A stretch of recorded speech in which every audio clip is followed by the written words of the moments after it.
بسم الله الرحمن الرحيم. الحمد لله وكفى وسلام على عباده الذين اصطفى. أما بعد، أعوذ بالله من الشيطان الرجيم. بسم الله الرحمن الرحيم. وعهدنا إلى إبراهيم وإسماعيل أن طهرا بيتي للطائفين والعاكفين والركع السجود. وقال النبي صلى الله تبارك وتعالى عليه وسلم في المعتكف: هو يعتكف الذنوب ويجزى له من الحسنات كعامل الحسنات كلها. رواه المشكات. وقال النبي صلى الله عليه وسلم: من اعتكف يوما ابتغاء وجه الله جعل الله بينه وبين النار 3 خنادق ابعد ما بين الخافقين. میرے محترم بھائی، دوستو، بزرگ ہو، اللہ کا بہت بڑا کرم اور احسان ہے کہ اللہ تعالیٰ نے ہمیں اعتکاف میں بیٹھنے کی توفیق عطا فرمائی. بہت بڑی خوشی کی بات ہے کہ اعتکاف کرنا رمضان المبارک کے متبرک و مسعود کی قدر اعتکاف کے بغیر کامل طور پر نہیں ہو سکتی. آدمی کتنا ہی شوقین ہو، کسی کام میں مستقل مشغول رہنے کے باعث طبیعت میں فطری اکتاہٹ پیدا ہو ہی جاتی ہے اور عبادت کا تسلسل موقوف ہو جاتا ہے. لیکن اعتکاف ایک ایسی اہم ترین عبادت ہے. معتکف اگر مسجد میں خالی بھی بیٹھا رہے پھر بھی عبادت گزاروں میں شمار ہوتا ہے اور معتکف کا کوئی لمحہ ضائع نہیں ہوتا، اور مسجد میں بیٹھے بیٹھے اسے بے شمار اعمال صالحہ کا ثواب ملتا رہتا ہے. چنانچہ حضرت عبد العباس رضی اللہ تعالیٰ عنہ، یہ وہ صحابی ہے جن کی قبر طائف میں ہے. آپ صلی اللہ تبارک و تعالیٰ علیہ وسلم کے کزن ہے. یہ جو لوگ حج میں جاتے ہیں، عمرہ میں جاتے ہیں، طائف کی زیارت کرتے ہیں، اس مسجد میں جا کر وہ نماز بھی پڑھتے ہیں، مسجد عبداللہ بن عباس، اور نماز کے پڑھنے کے بعد حضرت عبداللہ بن عباس کی قبر پر جا کر فاتحہ بھی پڑھتے ہیں. بہت بڑے صحابی ہے. اللہ کے نبی صلی اللہ تبارک و تعالیٰ علیہ وسلم کا ارشاد نقل کرتے ہیں کہ معتکف گناہوں سے محفوظ رہتا ہے. دیکھو سنو، جتنے بھی اعتکاف میں بیٹھے ہیں سارے کے سارے گناہوں سے محفوظ رہتے ہیں، اور اسے ان تمام نیکیوں کا جن کے وہ اعتکاف کے سبب انجام نہیں دے سکتا اتنا ہی بدلہ عطا کیا جاتا ہے جتنا نیکیاں کرنے والے کو ملتا ہے. تو آپ حضرات کو معلوم ہے کہ کوئی انسان جب بیمار ہوتا ہے تو بیمار کی عیادت کرنے کا کتنا بڑا ثواب ہے. ہمارے رشتہ دار بیمار ہو جاوے، ہمارے گھر میں، ہمارے محلے میں، حدیث پاک میں ہے، فرمایا اللہ کے نبی صلی اللہ تبارک و تعالیٰ علیہ وسلم نے، جو انسان صبح میں کسی بیمار کی عیادت کرتا ہے 70,000 فرشتے اس کے لیے مغفرت کی دعا کرتے ہیں. شام کو کرتا ہے 70,000 فرشتے اس کے لیے مغفرت کی دعا کرتے ہیں. اب آپ لوگ اعتکاف میں ہیں، اب اپنے گھر میں کوئی بیمار ہے، رشتہ دار میں کوئی بیمار ہے، تو آپ کو یہاں بیٹھے بیٹھے وہ تمام کا تمام ثواب ملے گا. علماء نے لکھا ہے انہی کو اجر ملے گا جو اس عمل کا ہمیشہ عادی ہو، گھر پر رہ کر اس عمل کرنے کا عادی ہو. اس طرح ہمارے گھر میں کسی کا انتقال ہو جاوے، ہمارے محلے میں کسی کا انتقال ہو جاوے تو جنازے کی نماز پڑھنے کا کتنا بڑا اجر ہے. اب اعتکاف میں ہے، اب جنازے کی نماز پڑھنے جائیں گے آپ کا اعتکاف ٹوٹے گا، تو آپ کو یہاں بیٹھے بیٹھے آپ کو جنازے کی نماز پڑھنے کا اجر ملے گا. یہ مطلب ہے یجزا لہ من الحسنات کعامل الحسنات کلھا. ایک دوسری روایت میں اللہ کے نبی صلی اللہ تبارک و تعالیٰ علیہ وسلم کا ارشاد نقل کیا گیا ہے، جو آدمی اللہ تبارک و تعالیٰ کی خوشنودی کی تلاش میں ایک دن کا اعتکاف کرتا ہے، اللہ اس کے اور جہنم کے درمیان 3 ایسی بڑی خندقیں حائل فرماتے ہیں جو دنیا جہاں سے زیادہ چوڑی اور وسیع ہے. بھائی، رمضان کے آخری عشرے کے اعتکاف کے سلسلے میں روایت شاہد ہے کہ اللہ کے نبی صلی اللہ تبارک و تعالیٰ علیہ وسلم نے حکم ملنے پر مدینہ منورہ میں کبھی اس کو ناغا نہیں فرمایا. اور ایک روایت میں ہے جس آدمی نے رمضان المبارک کے 10 دنوں کا اعتکاف کیا اس کو 2 حج 2 عمرے کا ثواب عطا کیا جائے گا. دیکھیے کتنی معمولی قربانی پر اللہ تبارک و تعالیٰ کی طرف سے کس قدر عظیم نعمتوں کا وعدہ کیا جا رہا ہے. آج کسی آدمی کو اگر کسی لیڈر اور حکمراں کی کوٹھی پر چند دن رہنے کی اجازت مل جاوے تو اسے بہت ہی فخر کی چیز سمجھتا ہے اور جگہ جگہ پر اس کو عظیم ہمت افزائی جان کر اتراتا پھرتا ہے. تو اگر دنیا کے ان حکام کے دربار کی حاضری اور وہاں قیام موجب عزت ہے تو کیا مالک الملک پروردگار عالم کے در پر جا کے پڑے رہنا باعث عزت اور قابل فخر نہیں؟ بالکل ہے. پھر یہ بھی دیکھیں کہ چند دن ماحول میں رہ کر ہماری طبیعت میں کتنی بشاشت اور روحانی فرحت پیدا ہوتی ہے، اور کس طرح ایمان کی زیادتی محسوس طور پر معلوم ہوتی ہے. حقیقت یہ ہے اعتکاف سے ماہ مبارک کا لطف دوبالا ہو جاتا ہے میرے بھائیوں، اور اس کے ذریعے شب قدر میں عبادت کی سعادت یقینی طور پر حاصل ہو جاتی ہے. ان تمام کے فوائد کے باوجود غور کرنے کی بات یہ ہے آج ہمارا معاشرہ اس عبادت سے محروم ہوتا جا رہا ہے. رمضان مبارک میں جماعت کی نمازوں اور تراویح وغیرہ کا تو ماشاءاللہ کچھ اہتمام ہو بھی جاتا ہے، لیکن سنت اعتکاف کی ادائیگی کی طرف رجحان بہت کم دکھائی دیتا ہے، اور اس کی وجہ سے اس کے سوا کچھ نہیں کہ ہم عید کی تیاریوں میں اتنا وقت لگانا چاہتے ہیں کہ کوئی ارمان باقی نہ رہ جاوے، اور یہ سمجھتے ہیں اعتکاف کی وجہ سے سارے ارمان پورے نہ ہو سکیں گے۔ اب بزنس مین لوگ، تجارت پیشہ لوگ تو اعتکاف کا خیال بھی دل میں نہیں لاتے، اس لیے کہ یہی ان کی سال بھر کی کمائی کا وقت ہے، تو دنیا کی کمائی سے محرومی کا اتنا خیال ہے، مگر اس رمضان کے سیزن میں رحمت خداوندی کے حصول میں جو کمی رہ جاتی ہے اس کا بھائیوں کو احساس لگی۔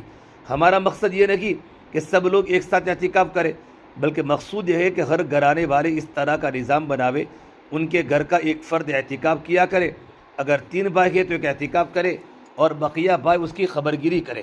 اگر دکان پر کئی لوگ بیٹھنے والے ہیں تو ایک آدمی کو ہر سال اعتکاف کے لیے متعین کرے، انشاءاللہ اس طریقے سے اس عبادت کی قدر پیدا ہوگی اور اس کے اثرات پورے گھرانے میں محسوس کیے جائیں گے۔ خاص طور پر نوجوانوں کو اس عبادت کی طرف متوجہ ہونے کی ضرورت ہے۔ اعتکاف ان کے لیے ماہ مبارک میں بے شمار گناہوں سے محفوظ رہنے کا ذریعہ بنے گا اور ان کو دینی تربیت کا موقع میسر آئے گا۔ عشرۂ اخیرہ سے پہلے جس طرح اللہ کے راستے میں نکلنے کی 3 دن کی تشکیلیں ہوتی ہیں، جماعتیں کب جائے گی، کتنے افراد جائیں گے، گھر گھر کی ملاقاتیں ہوتی ہیں، اسی طریقے پر عشرۂ اخیرہ سے پہلے مساجد میں اعتکاف کے لیے باقاعدہ تشکیل ہونی چاہیے تاکہ اس عظیم عبادت کی طرف عمومی رجحان ہو، مزید اعتکاف کرنے والوں سے معمور ہو جائے۔ ابھی جمبو سر کی خانقاہ میں حضرت ہمارا ابراہیم صاحب دیولہ دامت برکاتہ نے فرمایا، آج ہمارا مجمع اعتکاف کی سنت کو چھوڑ رہا ہے، ہم اللہ کے راستے میں نکلنے کا شوق ہمارے دل میں ہوتا ہے، ہم جا رہے ہیں الحمدللہ۔ اس طرح یہ بھی اللہ کے نبی کی سنت ہے، ہمارے کام کرنے والے ساتھی بھی رمضان کے آخری عشرے میں اعتکاف کی پابندی کریں۔ رمضان کے آخری عشرے میں مردوں کے لیے مسجد کی جماعت میں اعتکاف کرنا سنت مؤکدہ علی الکفایہ ہے۔ ہر آبادی میں کم سے کم کسی ایک آدمی کا اعتکاف کرنا سنت مؤکدہ علی الکفایہ ہے۔ اگر کسی ایک آدمی نے بھی سنت ادا نہیں کی تو پوری آبادی والے تاریک سنت کی گناہ میں مبتلا ہوں گے، اور اگر آبادی کی کسی بھی مسجد میں ایک آدمی بھی اعتکاف کر لے گا تو ساری بستی والوں کی طرف سے سنت کی ادائیگی ہو جائے گی۔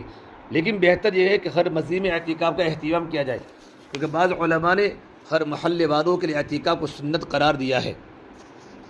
میں نے جو کلام پاک کی آیت پڑھی تھی، اس میں اللہ تعالیٰ نے تاکید فرمائی، ابراہیم اور اسماعیل کو تاکید کی تھی علیہ السلام کو کہ تم دونوں میرے گھر کو ان لوگوں کے لیے پاک کرو جو یہاں طواف کرے اور اعتکاف میں بیٹھے اور رکوع و سجدہ بجا لاوے۔